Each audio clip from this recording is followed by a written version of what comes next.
Graça e paz, queridos.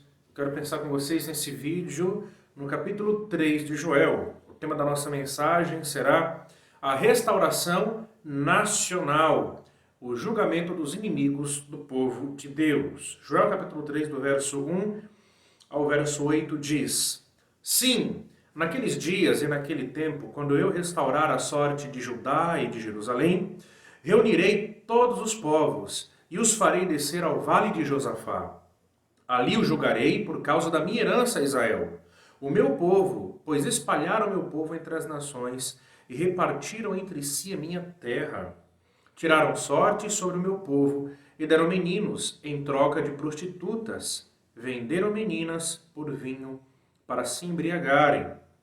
Que é que vocês têm contra mim, Tiro, Sidom e todas as regiões da Filístia? Vocês estão me retribuindo por algo que lhes fiz? Se estão querendo vingar-se de mim com agilidade e rapidez, me vingarei do que vocês têm feito. Pois roubaram a minha prata e o meu ouro, e levaram para os seus templos os meus tesouros mais valiosos. Vocês venderam o povo de Judá e de Jerusalém aos gregos, mandando-os para longe da sua terra natal. Vou tirá-los dos lugares para onde os venderam, e sobre vocês farei cair o que fizeram. Venderei os filhos e as filhas de vocês ao povo de Judá, e eles os venderão à distante nação dos sabeus. Assim disse o Senhor. Irmãos, como lidar com os nossos inimigos? Ou melhor, como lidar com os inimigos do povo de Deus? O que fazer quando o povo de Deus é perseguido, prejudicado, ou até mesmo morto por aqueles que odeiam a Deus e o seu próprio povo? Quando nós recebemos alguma notícia de que algum grupo terrorista, ou até mesmo nações estão aprisionando, torturando e matando a igreja, nós nos sentimos por vezes indefesos, furiosos, amedrontados. Por fim, nós queremos justiça a todo custo. Mas alguns podem questionar: onde está Deus? Quando o seu povo é violentamente destruído, morto, onde está Deus? A história do povo de Deus, desde as páginas do Antigo Testamento até os dias de hoje, tem sido uma história marcada por muito sofrimento. Exílios, perseguições, dispersões, campos de concentração, enfim. Os inimigos de Deus e de seu próprio povo são inumeráveis. E diante disso, como eu e você, como cristãos, nós devemos agir. Nós devemos fazer justiça com as nossas próprias mãos. Nós devemos nutrir no nosso coração um desejo por vingança. Nós devemos retribuir, quando possível, na mesma moeda. Bom, esse texto de Joel, ele nos ajuda a ter esperança escatológica. Deus, ele não está apático ao sofrimento do seu povo. Esse texto nos ajuda a perceber que existe um tempo certo, onde Deus irá intervir, Deus irá agir. E nós podemos especular, à luz desse texto de Joel, que será no dia do Senhor. No dia do Senhor, Yahvé aplicará toda a sua justiça. Esse texto de Joel, portanto, nos ajuda a confiar em Deus diante das mais graves calamidades que os inimigos do povo de Deus têm operado sobre a vida do povo do Senhor. Nós devemos nutrir e confiar que o nosso Deus não está apático, mas no seu tempo ele aplicará toda a sua justiça. Esse nosso texto de Joel, ele será dividido em duas partes. Nesse texto, nesse vídeo, nós iremos pensar do verso 1 até o verso 8, a primeira parte desse sermão, e o segundo sermão dará continuidade do verso 9 em diante. Então, em primeiro lugar, o que nós aprendemos aqui, a partir do verso 1 ao verso 3, é sobre a promessa de restauração nacional do povo de Deus. Nós já vimos a promessa de restauração material, vimos na mensagem passada a promessa de restauração espiritual com o derramamento do Espírito Santo, e agora, Joel capítulo 3, nós vemos a promessa de restauração nacional do povo de Deus. Do 1 ao 3 diz: Sim, naqueles dias e naquele tempo, quando eu restaurar a sorte de Jerusalém, Judá e Jerusalém, Reunirei todos os povos e os farei descer ao vale de Josafá. Ali os julgarei por causa da minha herança Israel, o meu povo. Pois espalharam o meu povo entre as nações e repartiram entre si a minha terra. Tiraram sorte sobre o meu povo e deram meninos em troca de prostitutas. Venderam meninas por vinho para se embriagarem. Bom, as expressões naqueles dias e naquele tempo indicam que esta promessa de restauração nacional, uma promessa direcionada originalmente a Judá e a Jerusalém, essa promessa está relacionada à promessa de restauração material e restauração espiritual. A ideia é que no tempo de cumprimento daquelas promessas, as promessas de restauração material e restauração espiritual, Deus então começaria a operar essa promessa de restauração nacional em Judá e em Jerusalém. Naquele tempo, Deus, diz o profeta, restaurará a sorte.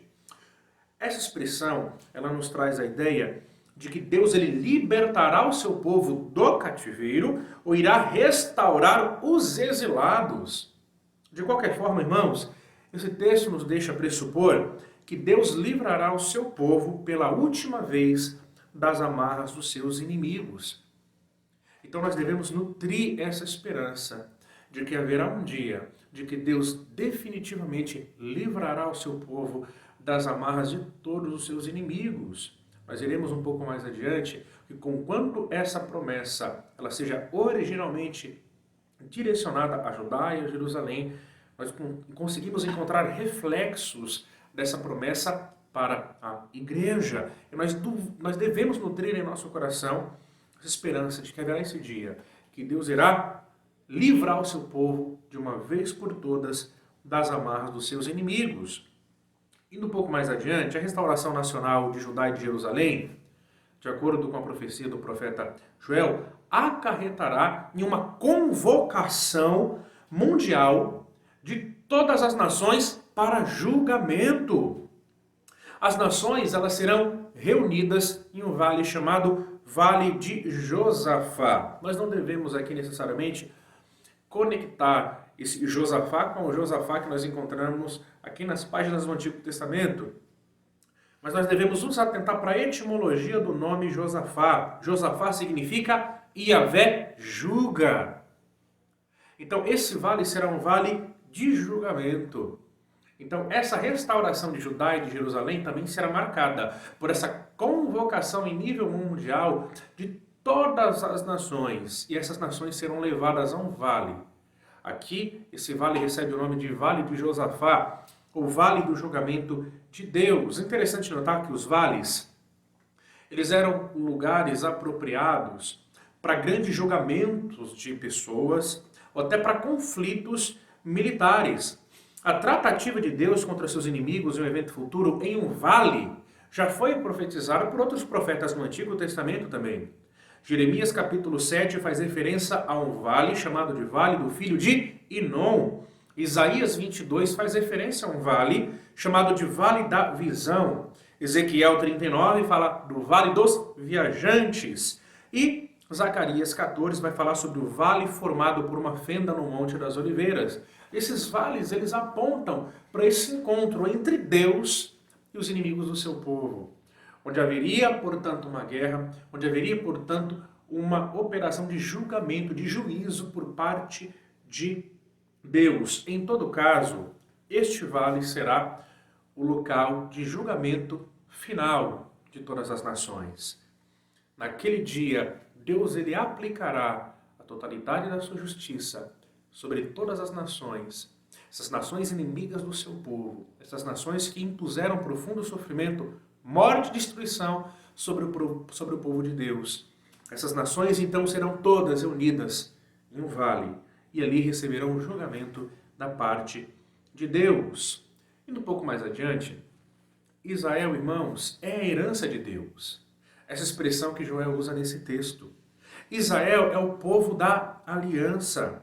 É o povo por quem Deus tem zelo. Foi isso que nós vimos no capítulo 2.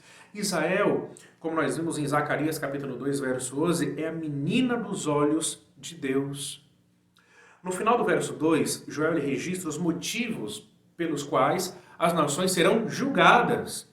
E ele diz: espalharam o meu povo entre as nações e repartiram a minha terra. Diversas vezes o povo de Deus foi exilado ou deportado ao longo da história. As tribos do norte foram levadas ao exílio pelos assírios em 722 a.C.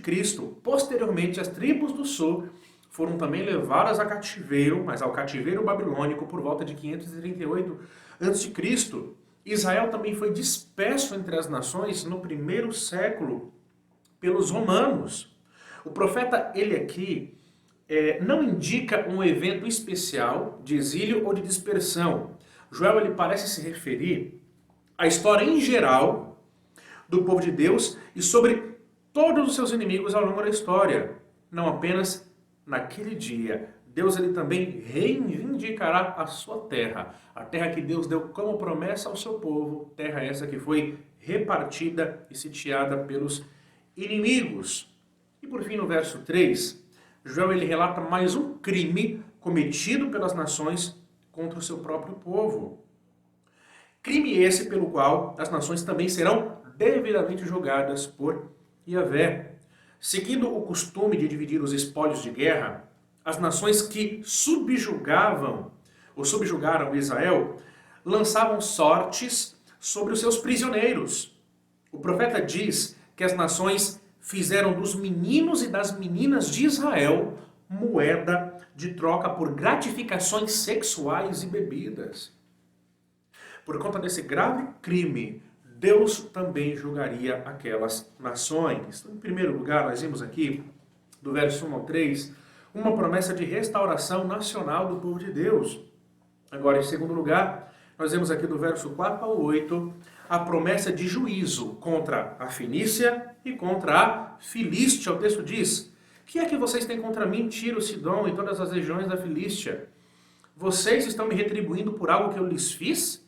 Se estão querendo vingar-se de mim, com agilidade e rapidez, me vingarei do que vocês têm feito. Pois roubaram a minha prata e o meu ouro, e levaram para os seus templos os meus tesouros mais valiosos. Vocês venderam o povo de Judá e de Jerusalém aos gregos, mandando-os para longe da sua terra natal. Vou tirá-los dos lugares para onde os venderam, e sobre vocês farei cair o que fizeram. Venderei os filhos e as filhas de vocês ao povo de Judá, e eles os venderão à distante nação dos sabeus, assim disse o Senhor. Aqui, irmãos, nós encontramos uma promessa de juízo contra a Fenícia e a Filístia.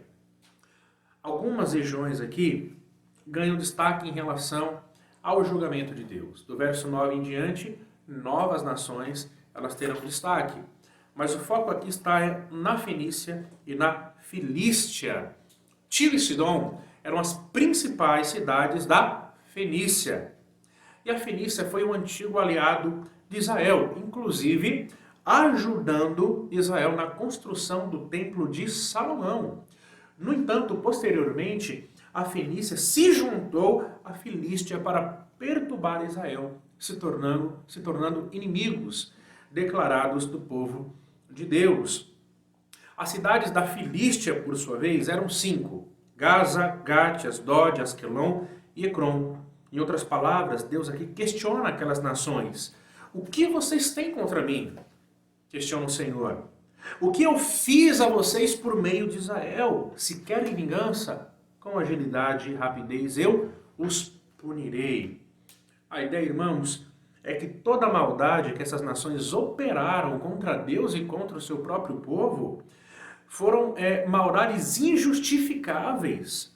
Eles agiram por pura maldade. Eles agiram por simples maldade. Dos versos 5 ao 6, o profeta agora ele lista os crimes cometidos pelos fenícios e pelos filisteus.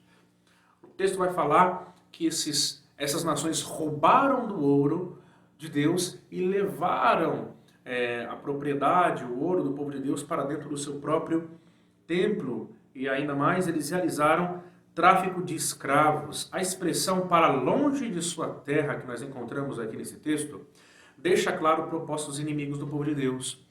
O objetivo era enviar os judeus para o mais longe possível da sua terra, com o intuito de reduzir o seu poder, a sua influência e o número de judeus. Portanto, tinha um objetivo, esse tráfico de escravos tinha um objetivo.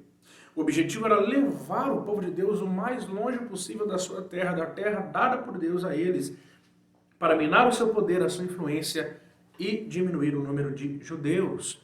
Nos versos 7 e 8, nós vemos aqui Yahvé aplicando a sua justiça.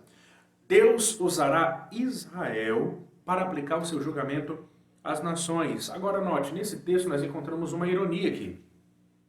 Os judeus que não tinham amor pelo mar, não tinham afinidade com o mar, eles foram vendidos como escravos para os povos marítimos. Agora, na aplicação da justiça divina, os povos da Fenícia e os povos da Filístia, que eram acostumados ao mar, eles seriam vendidos aos sabeus, habitantes do deserto. A ideia, irmãos, é que Deus, ele então demonstraria, através dessa prática, a sua justiça retributiva sobre os seus inimigos. E por fim, é muito difícil a gente posicionar o momento histórico para o cumprimento das profecias de Joel. Mas para nós faz sentido lembrar do dia escatológico do Senhor. Parece que esse tema, ele amarra esses 3 capítulos de Joel. O dia do Senhor, o dia escatológico de Yahvé, amarra esses 3 temas. Portanto, para nós faz bastante sentido imaginar que o cumprimento total dessa profecia que Joel ele compartilha conosco, ela acontecerá no chamado dia do Senhor. Portanto, irmãos, a restauração de Israel, de Judá e de Jerusalém, e o julgamento dessas nações opositoras do povo de Deus tem então profunda conexão com esse dia. A expressão final, assim diz o Senhor, crava então, de uma vez por todas, a confiabilidade desta profecia. Bom, o que nós podemos aplicar para a nossa vida com esse texto? O que esse texto nos ensina? Então, em primeiro lugar, Jesus, aqui no Novo Testamento, ele faz referência a Tiro e Sidom, cidades da Fenícia, como nós vimos. Ele faz essa referência em Mateus capítulo 11, 21 e 22. Ai de você, Corazim! Ai de você, Betsaida! Porque se os milagres que foram realizados entre vocês tivessem sido realizados em Tiro e Sidom, há muito tempo elas se teriam arrependido, vestindo roupa de sacos e cobrindo-se de cinza. Mas eu lhes afirmo que no dia do juízo haverá menor rigor para Tiro e Sidom do que para vocês. Jesus aqui, irmãos, reconhece que Tiro e Sidom já receberam a sua sentença de julgamento. Mas haverá um julgamento com maior rigor para as nações que tiveram acesso ao Evangelho, como foi o caso de Corazim, Betsaida e Cafarnaum, mas que rejeitaram a Cristo. A ideia, irmãos, é que essas nações que tiveram acesso ao Evangelho, onde o Evangelho entrou com certa facilidade, mas que rejeitaram a Cristo, que negaram a Cristo, essas nações elas serão tratadas com maior rigor do que Tiro e Sidom. E nós acabamos de perceber o tom de juízo que o profeta Joel ele aponta para Tiro e Sidom. Portanto, essas nações que são inimigas do Evangelho de Deus, que tiveram acesso ao Evangelho, mas rejeitaram o Evangelho de Deus, serão tratadas com maior rigor. Em segundo lugar, por mais cruéis que sejam as nações dos inimigos, ou as ações dos inimigos do povo de Deus, nós somos orientados por Deus a não procurar a vingança. Por mais que o nosso coração possa sentir o desejo de vingança, porque o povo de Deus está sendo morto, perseguido, encurralado, prejudicado, a orientação que nós encontramos em Romanos capítulo 12, verso 19 é a seguinte: amados, nunca procurem vingar-se, mas deixem com Deus a ira, pois está escrito, minha é a vingança, eu retribuirei. Nós devemos então, irmãos, confiar no Senhor.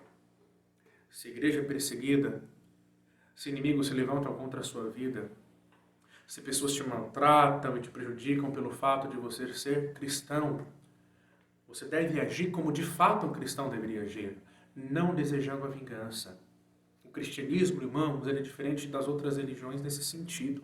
Nós não procuramos a vingança daqueles que nos perseguem, daqueles que nos maltratam.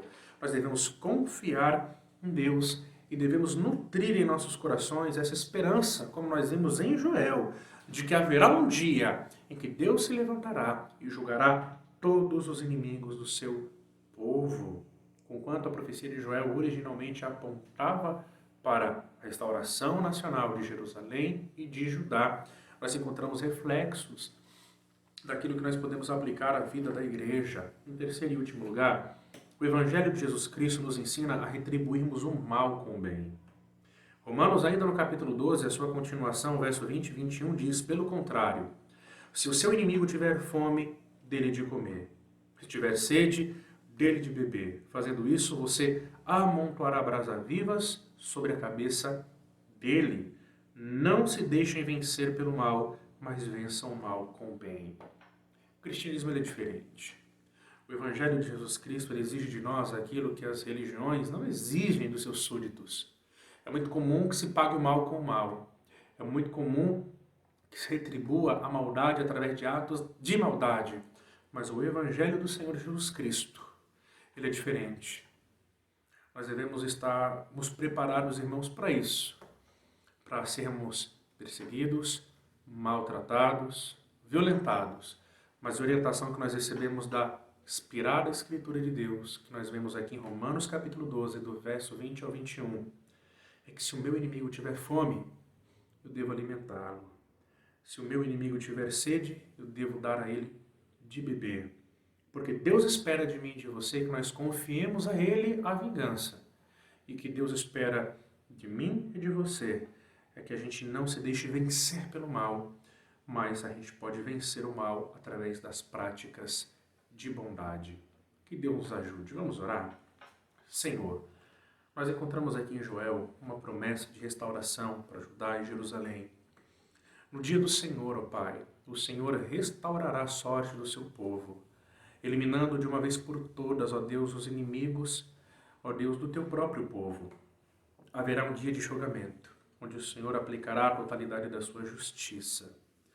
Até lá, Senhor, nos ajude a confiar em Ti. Sabemos que o seu povo continuará sendo perseguido, maltratado e até morto pelos seus inimigos. Mas, Senhor, nós somos o teu povo, nós somos a tua igreja. Nós recebemos, ó Deus, a dádiva do Evangelho e nós queremos viver como a tua palavra nos orienta e nos ensina. Nós não queremos fazer uma guerra santa, como algumas religiões fazem, contra, Pai amado, os inimigos do teu povo. Mas nós queremos agir como o Senhor nos orienta. Nós queremos confiar a vingança nas tuas mãos. Quanto a nós, nos ajude, Pai amado, a agir como o Senhor nos ensina. A sermos bondosos com aqueles que nos maltratam. E assim, provarmos, ó Pai amado, o poder e eficácia do Evangelho de Jesus Cristo. É assim que oramos em nome de Jesus. Amém. Bom, se essa mensagem fez sentido para a sua vida, curta esse vídeo, se inscreva no canal da nossa igreja, compartilhe esse vídeo com outras pessoas e nós nos vemos em um próximo vídeo. Que Deus abençoe.